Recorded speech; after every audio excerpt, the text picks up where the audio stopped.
Olá,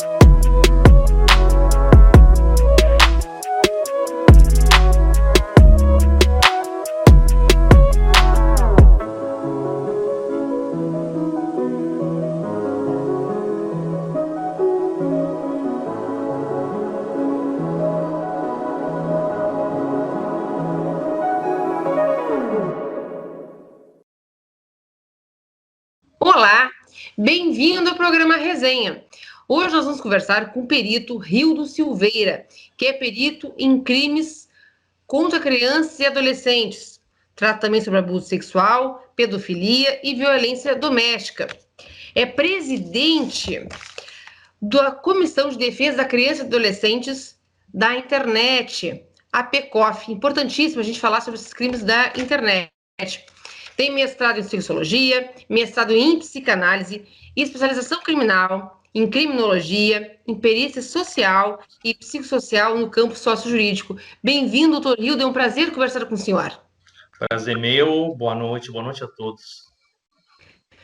Que importante a gente falar sobre isso, que o senhor também trata, eu vi suas lives pelo Instituto Proteja da cidade do Rio Grande, com o nosso querido Nelson, que é o presidente do Proteja, como é lidar com isso, né? Como fazer para, digamos assim, proteger as crianças e adolescentes desses crimes que eles estão tão vulneráveis nessa época, principalmente crimes de internet, e também esses crimes que ocorrem dentro de casa de forma silenciosa, doutor Rildo.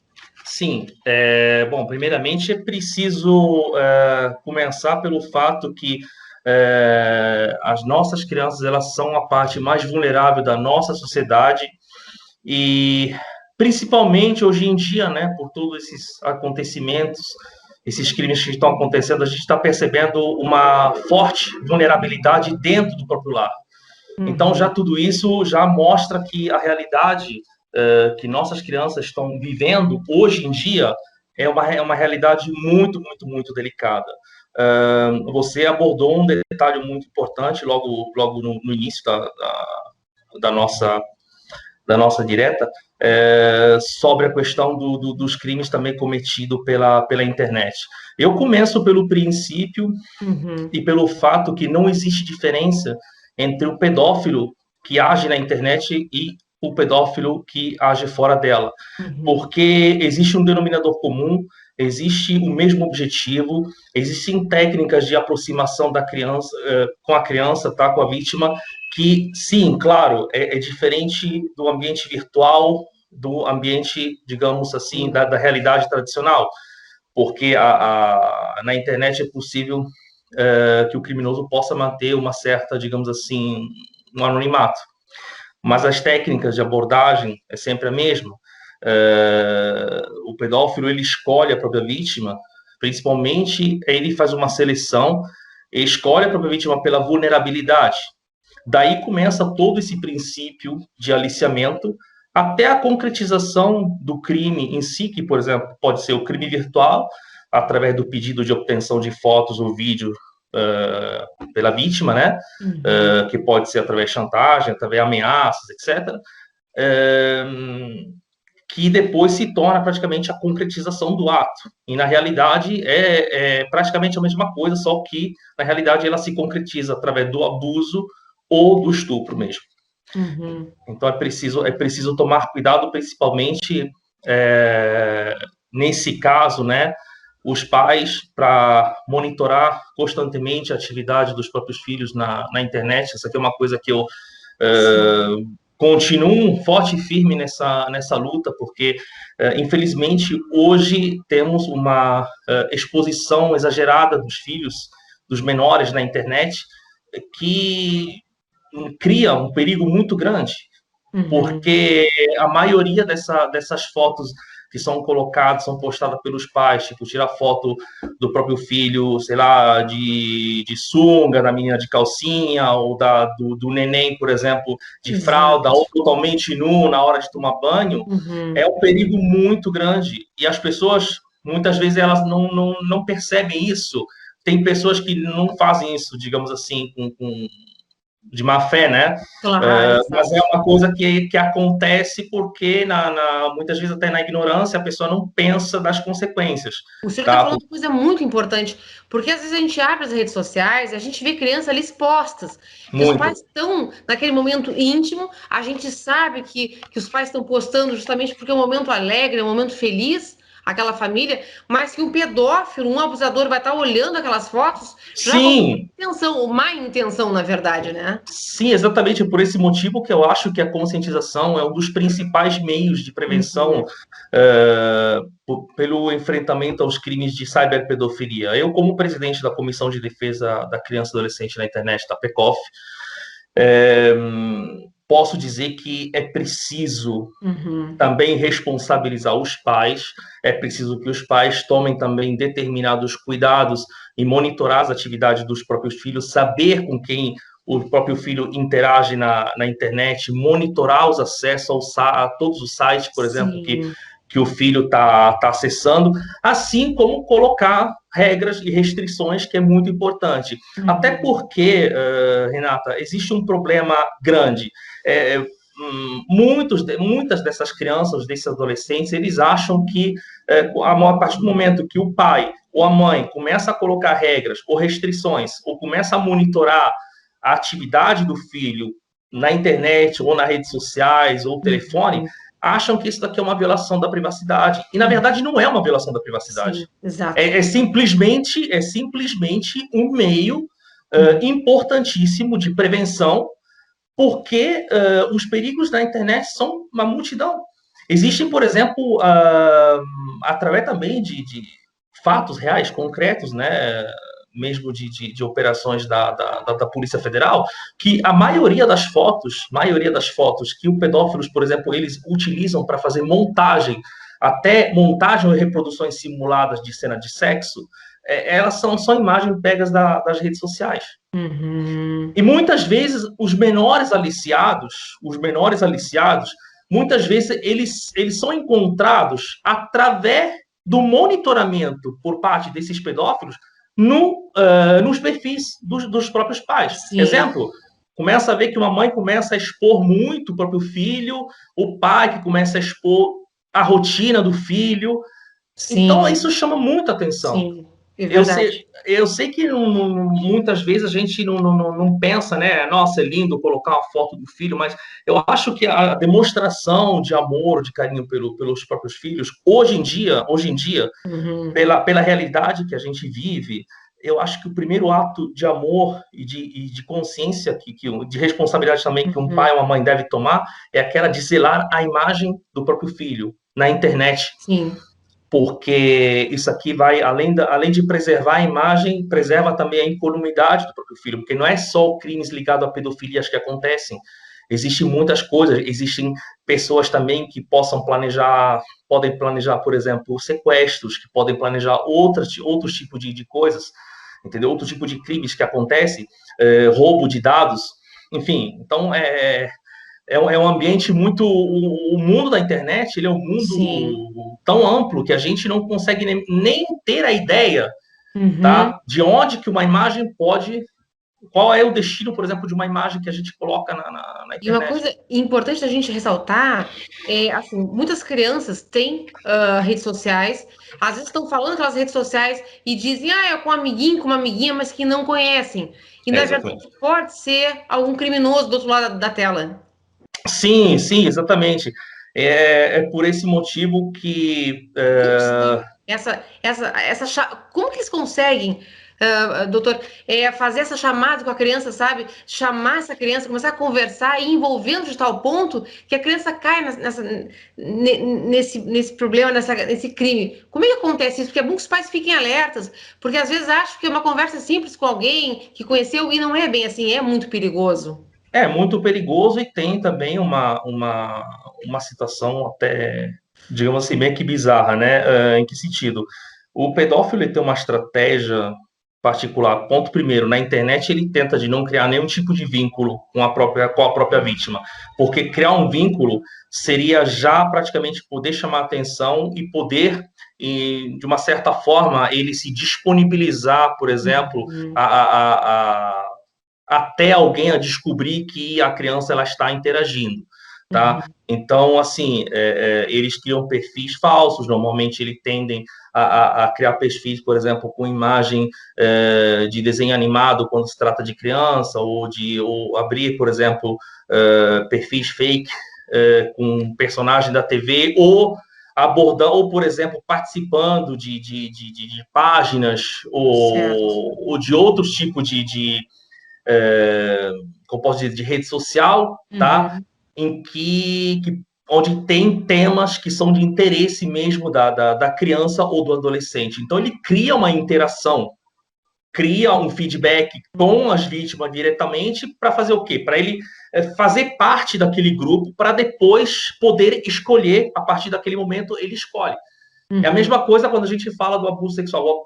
O abusador sexual, ele sabe muito bem como que ele vai poder concretizar o próprio ato. Então, ele escolhe a vítima, como eu falei anteriormente, pela vulnerabilidade e até o jeito de se aproximar da criança, por exemplo, na frente de outros adultos. Se ele quiser, por exemplo, abordar uma criança, vai começar a mexer na criança, mas vai começar a mexer, digamos assim, naquelas partes do corpo que ainda seriam, digamos, lícitas. Entendi. Tipo, na cabeça, algumas partes. Só que depois ele vai criando mais ainda uma certa intimidade, tá? Isso aqui para não deixar nenhum suspeito, por exemplo, na frente de adultos.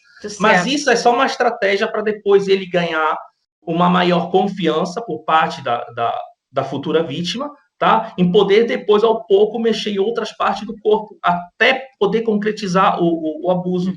Então, existe, como eu já falei várias vezes, muitas pessoas me perguntam, né, Renata, mas o pedófilo, ele é doente.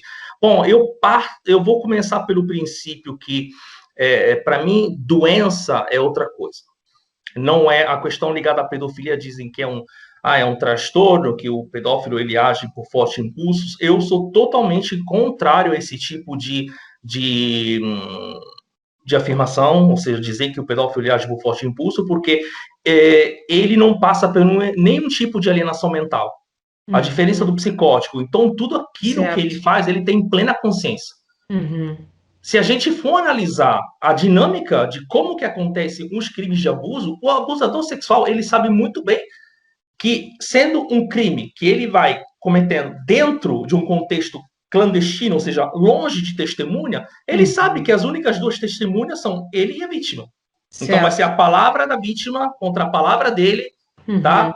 E, com certeza, através de uma coação, através de uma ameaça, ele vai conseguir, de qualquer maneira, entendeu? Até derrubar a vontade da criança de querer falar. Entendeu? Quais são as ameaças mais comuns que as crianças e adolescentes podem estar sujeitos a receber, assim, para ficarem calados? Porque a gente vê crianças, às vezes, foram abusadas, né, que tempos depois é que vão falar para um pai, para uma mãe, para um professor, para alguém de confiança que aconteceu alguma coisa. Então, neste período de sofrimento, o que a criança escuta desse abusador para que ela consiga, né, que ela não lhe permita falar o que aconteceu, doutora? Mas, na maioria dos casos, por exemplo, até dos casos em que eu atuei, Renata, a maioria dos casos são ameaça de morte contra os próprios pais, por exemplo, contra a mãe, né? Muitas vezes são ameaças até, digamos assim, até uma tortura psicológica, né? No sentido, se você falar, ninguém vai acreditar em você. Entendi.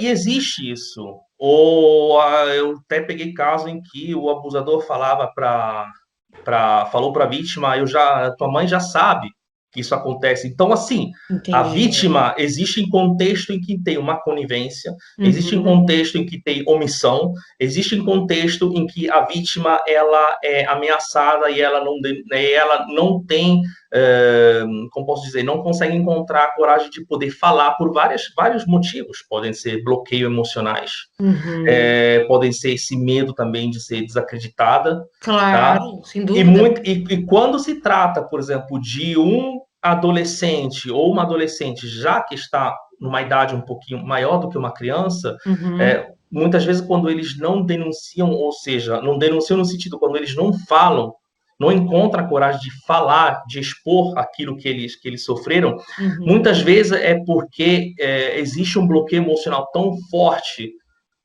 que se torna praticamente uma barreira entre a vontade de falar e o ato, e concretizar o ato de falar. Então, é uma dinâmica, né, muito grande essa. Entendi. E o abusador sabe muito bem como Uhum. se proteger disso. Uhum. Nós falamos também, doutor, sobre os abusos que acontecem dentro de casa, e a gente pode pensar que na época da pandemia, me corrija se eu estiver errada, mas pode estar acontecendo subnotificação de casos de abusos, né? Que as pessoas estão todas dentro de casa, muitas vezes Uhum. convivendo com outros parentes, então muitas crianças podem ficar sujeitas a isso e não chegar até as autoridades esses casos. Pode acontecer isso, né, nesse período? O senhor acha? Sim, olha, Renata, a subnotificação dos casos de abuso sexual, elas são uma característica principal da realidade do abuso. Ou seja, a maioria dos casos, uma mínima parte, as pessoas, a nossa sociedade é preciso ser conscientizada sobre o fato que Uhum. somente uma mínima parte chega às autoridades. Uma Certo. mínima parte. A quantidade de crianças que sofrem, criança e adolescente, que sofrem abuso, que sofreram abuso, que continuam sofrendo abuso e estupro e violência doméstica ao mesmo tempo, são muitos. Muito. Muito Uhum. mais daquilo que a gente consegue ter como os dados. Uhum. Então, tipo, pela minha opinião, a gente mais ou menos é uns 5% da realidade mesmo, tá? Dos casos que chegam até as autoridades. E já expliquei, né, os motivos pelos quais, por exemplo, muitas vezes não são denunciados, é por Claro, claro. conivência, negligência e muitas vezes até pessoas por vergonha, eles preferem, até as Sim, mesmas mães, por certo. exemplo, não falar, não relatar que a criança, aconteceu alguma coisa, que foi Aham, abusada ou que foi estuprada, por vergonha, por medo de ser julgado. Então, assim, claro. é uma questão de mentalidade, é uma questão Entendi. de Importante falar mentalidade, isso, claro. é uma questão de mentalidade, é uma questão de consciência. Infelizmente, por quanto que no Brasil existe o ECA, por quanto que existem penas por pedófilos, por abusadores sexuais, que existem determinadas condenações, etc. O problema, pela minha opinião, é que não temos um número suficiente de profissionais Uhum. capacitados, especialistas na área de crimes de abuso sexual, estupro de vulnerável e violência doméstica cometido contra crianças. Nós estamos cercados por uma multidão de profissionais que muitas vezes são improvisados em Uhum. trabalhos com crianças e acabam fazendo estrago. Uhum. Porque, por exemplo, um psicólogo que atua de forma geral, que é um ótimo profissional, mas que não tem uma determinada experiência, uma determinada vivência dentro de um contexto de abuso Claro. sexual, é muito difícil que ele possa, não estou nem dizendo a questão da empatia, eu estou Uhum. dizendo a Sim. parte prática. Na parte técnica. Aham. Na Sim. parte prática, é exatamente técnica. Uhum. É muito difícil. E Claro. quando, por exemplo, você chega na mão de um profissional, um caso, vamos supor, como já aconteceu comigo, de uma criança de 1 ano, 2 anos, que já foi estuprada, não abusada, estuprada, como é que uma pessoa vai poder encarar um caso desse se ela já não tem uma estrutura? Claro. Eu peguei caso, por exemplo, de crianças que foram estupradas e passaram por verdadeiras sessões de torturas, tanto é que passaram, inclusive, até por lesões, tanto no ânus quanto até no intestino. Quando elas passaram depois para fazer determinados exames Entendi. para comprovar a violência, aconteceu que os profissionais, não sei se por medo, não Uhum. sei se por, digamos assim, por incompetência, tá? Não levaram, não levaram Entendi. esse fato como importante, como relevante. Ou seja, falaram que era tipo uma irritação, que era um fungo, tá? Sem falar que realmente a criança ela passou por uma tortura. Então, muitas Claro. vezes a gente tem problema dentro da parte operacional. Sim, exatamente, porque o que acontece? Quando a criança, uma criança pequena, 1, 2, 3 anos, ela não vai saber expressar, né, como um adolescente, digamos assim, falaria melhor. Então, realmente, esses profissionais são imprescindíveis para que o crime, né, seja detectado o que aconteceu, seja esclarecido e que seja a pena, então, depois imposta. Mas é importante isso, porque a gente falava, né? Falta profissional, falta assistente social, falta psicólogo no âmbito jurídico. E como fazer isso? Como levar essa denúncia adiante de uma forma que a gente consiga provar que realmente aconteceu alguma coisa e conseguir identificar quem fez? Exatamente, porque o abuso sexual, como já nós falamos, ele já é um crime difícil para detectar porque não deixa Sim, vestígios. exato. Aí vamos até fazer um exemplo. E no caso em que uma criança ela é abusada, tá, violentada, mediante sexo oral, como que a gente vai conseguir essa prova que a criança Uhum. ela foi abusada mediante sexo oral? Por quê? Porque a maioria tem muitas crianças que elas são violentadas mediante sexo oral. Tem muitas crianças que elas são obrigadas, por exemplo, a assistir a cenas de pornografia, tá? E a reproduzir, e o abusador obriga essas crianças a reproduzir Uhum. praticamente na prática o que foi exposto na cena de sexo. Claro. Como que a gente vai conseguir? É muito difícil, porque ou a criança é levada imediato, o cara pega em flagrante e leva imediato para fazer um exame, então existe um vestígio biológico.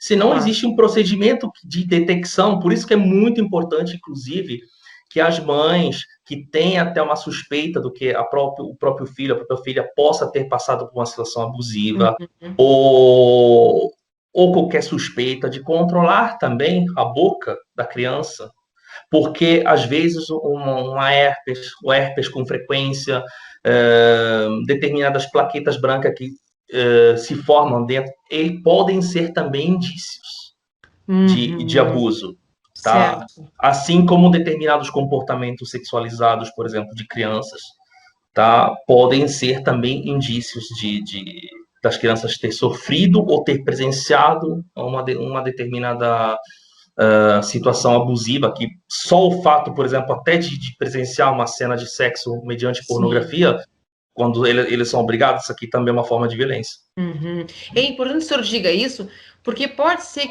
né, que algumas crianças também fiquem expostas a essa pornografia e que os Sim, pais não consigam compreender que às vezes a criança vai ter um comportamento, vai alterar o comportamento, vai alterar todo o sistema, aquele infantil, né, ou adolescente pode ficar um pouco mais rebelde, e os pais às vezes não sabem, às vezes não é nem na casa com os pais que acontece isso, mas em casa de algum conhecido, de algum vizinho.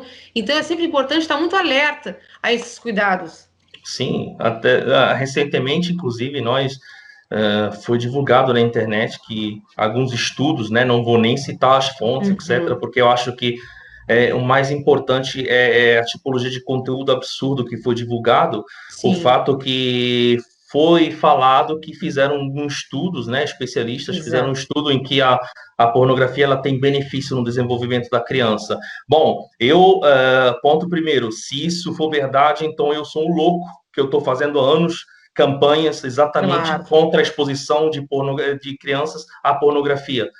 A pornografia, ela tem uma ação no desenvolvimento da criança que é igual à droga. É Uhum. aditiva. Ela é aditiva e ela libera substância, tá? Como a dopamina, e libera as mesmas substâncias químicas, tá? Que são liberadas na dependência da droga. Uhum. A criança não tem depois, eles não tem depois discernimento que aquilo é correto, que aquilo está certo ou não, principalmente a criança. Uhum. Só que eles vão crescer depois com uma imagem do sexo completamente errada. Porque a maioria do site pornográfico, inclusive, isso daqui, é por isso que eu sou contra a pornografia. A pessoa que quer acessar a pornografia, tá? Uhum. Paga, assim como paga, por exemplo, a TV via cabo, a TV fechada para ver filme, etc. O ideal seria exatamente também que a Uhum. pessoa que quer acessar a pornografia, ela pague. Pronto. Claro. Porque um dos perigos principais é que a pornografia é facilmente acessível para todas Uhum. as crianças do dispositivo. Por isso que Uhum. eu falo, os Claro. pais precisam de colocar restrições nos aparelhos dos filhos, no computador. Existe isso. É preciso tomar esse tipo de cuidado. Uhum. Sem dúvida. Então, E é importante que o senhor fale isso, porque alguns pais deixam, né, os filhos, adolescentes ou crianças, muito livres na internet. E a internet, sim, guarda perigos ocultos, digamos assim, doutor. sim, muitos perigos ocultos, como eu já falei. Além disso, a realidade fala bem claro, né, de muitos Exato. encontros, por exemplo, marcados pela internet por adolescentes Exato. com pessoas que depois se tornaram sequestradores ou inclusive até assassinos. Uhum. Isso daqui é uma coisa frequente, não é utopia. O que eu estou falando não é coisa de filme, são coisas que Uhum. acontecem. Então, as Uhum. pessoas que não acreditam, que deixam, mas isso aqui não acontece, é uma coisa que acontece raramente, não acontece. Gente, não é assim. Uhum. Infelizmente, muitas pessoas se sentem invulneráveis a determinadas coisas. Todos nós somos vulneráveis a esse tipo de situação. Assim Uhum. como acontece os golpes, por exemplo, dos aplicativos, acontecem golpes em relação à compra ou venda de determinados produtos na internet, acontece outro tipo de coisa. Depende do uso que é feito da internet. Uhum. E as pessoas precisam se conscientizar sobre isso, porque a partir do momento em que o fato acontece, ou seja, a criança marca encontro com uma pessoa suspeita que conheceu pela internet, não sabe quem é, e a Uhum. criança desaparece ou acontece alguma coisa, depois que aconteceu o fato, voltar atrás, é muito difícil. Claro, sem dúvida. Doutor, nós falávamos também sobre crianças e adolescentes com algumas limitações que podem Sim, ser vítimas mais fáceis. sim, crianças especiais, especialmente com autismo ou com outros tipos de problemas mentais, por exemplo, elas são muito mais vulneráveis do que uma criança que não tem esse tipo de problemas. Uhum. É, uma coisa que eu acho gravíssima é o fato que muitas vezes quando até uma criança especial ou com problema mental é, é, tenta, por exemplo, de falar ou de expor determinadas coisas, elas são desacreditadas porque acham que não sendo, digamos assim, normal, segundo a ignorância da sociedade, tá? Uhum. Elas não estão falando a verdade. Por isso que é preciso também nessa área ter pessoas capacitadas até na atuação com crianças e pessoas com autismo, Uhum.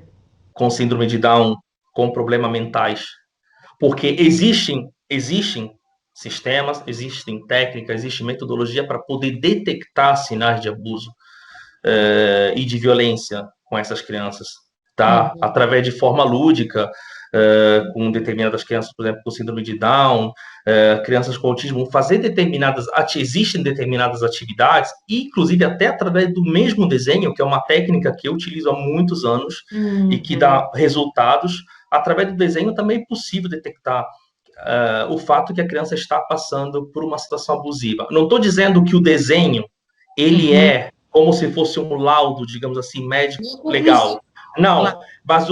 mas o desenho, ele é uma análise subjetiva do Perfeito. profissional sobre uma determinada situação que a criança está representando. Porque, afinal de tudo, o desenho, a representação da criança numa folha, seja especial ou não, é o reflexo da personalidade, do sentimento, daquilo que a criança sente e vive naquele momento. Então, Uhum. todos esses detalhes, rabiscos, as cores, a inversão de cores, por exemplo, uma criança que desenha, sei lá, o céu de cor amarelo e o sol azul, ou figuras, por exemplo, distantes, ou figuras sexualizadas, ou desenha a figura do Uhum. pai ou do avô com a cores muito escura, cheia de rabisco.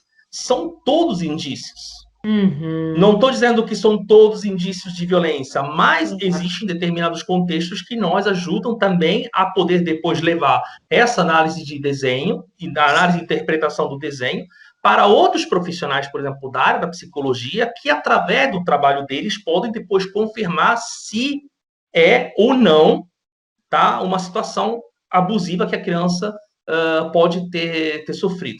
Sim. E uma coisa importante também de se falar é que a criança ela vai dando mostras também que ela não confia naquele adulto às vezes, né? Como às vezes o pai e a mãe dizem, cumprimenta o tio, a tia, beija, abraça, tal, tudo. E às vezes a criança não quer fazer aquilo, mas por educação ela é obrigada a fazer isso. A gente vê bastante disso.